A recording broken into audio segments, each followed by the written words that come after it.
gonna leave in 10 minutes. We gotta go.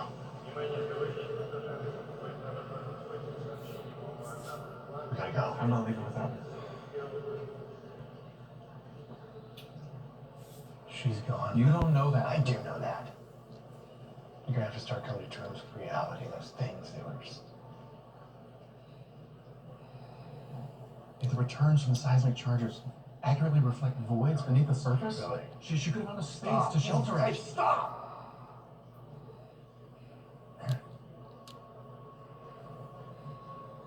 I couldn't hold on, Lee. I tried to, but